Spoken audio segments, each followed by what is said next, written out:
আমাদের পুনিশালে বড় জলসা এরকম ভাবে সাজাবে আমি নিজেও ভাবতে পারিনি। এত লোক আমি জীবনও কল্পনাও করতে পারি। কোনো ভূত না মানুষ আমি সেটা কখনো জানতেও পারিনি। সব বন্ধুরা ফুল এনজয় করে, ব্যাপারটা না বললে তোমরা বুঝবে কিভাবে। সো গাইস আসসালামু আলাইকুম, তোমরা আশা করি সবাই ভালো আছো। তোমাদের ভালো আছে? আমি আলহামদুলিল্লাহ অনেক অনেক ভালো আছি। বিকাল হতে না হতে আমি চলে এলাম জলসা সামনে। আমার দুলো ভাই দোকান আছে, সে দোকানে দাঁড়াতে হবে। দোকান থেকে ফাঁকি দিয়ে আমি চলে গেলাম একটু ভিডিও বানাতে। এই গেটটা দেখতে হচ্ছে, এই গেটটা প্রচুর পরিমাণে আমাকে ভালো লেগেছে। তারপর ভাইয়ের দোকান চলে এলাম, ভাইয়ের দোকান থেকে তারপরে বাড়ি চলে গেলাম। বাড়ি যাওয়ার পর তারপরে সব বন্ধু একসাথে মিলে বেরিয়ে গেলাম আমরা জলসা শুনতে। এই জলসাতে যে বন্ধুরা এনজয় করেছি মানে সীমার বাইরে। হাঁটতে হাঁটতে চলে এলাম আমরা জলসালা দেখছিলাম যে প্রচুর পরিমাণে লোক। এই পুনিশালের গ্রামের মধ্যে একটা বড় জলসা এইটাই, তার জন্য প্রচুর পরিমাণে লোক হয়েছিল, মানে পা ফেলার জায়গা থাকেনি। তারপর সব বন্ধু এনজয় করে ঘুরছিলাম আমরা। গেটটার কাছটাতে যে গাছটা দেখতে পাচ্ছি, গাছটা প্রচুর পরিমাণে ভালো লাগছিল আমার। এখানে টাওয়ারও হচ্ছিল, তো এখানে চলে এসেছিলাম। তারপরে দেখছিলাম যে মসজিদটা প্রচুর পরিমাণে সাজিয়েছিল। আমার সব বন্ধুরা কেমন করে এনজয় করছিলাম।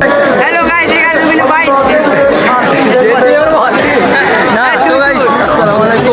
তারপর দেখতে দেখতে ফাঁকা হয়ে গেল, প্রায় তখন 2টো বাজে। তারপরে সব বন্ধু মিলে চলে এলাম গেটটার কাছে ছবি তোলার জন্য। ফুরফুরার থেকে দাঁত দিয়েছিল ওমর হুজুরকে, আর একটু জলসা শুনতে চলে এসেছিলাম আমরা। লাস্ট মনে যাত করে তারপর টাওয়ার নিয়ে বেরিয়ে গেলাম ঘরের উদ্দেশ্যে। তো বন্ধুরা কেমন ভিডিওটা হয়েছে তোমরা কমেন্ট করে জানাও। Bye bye, tata.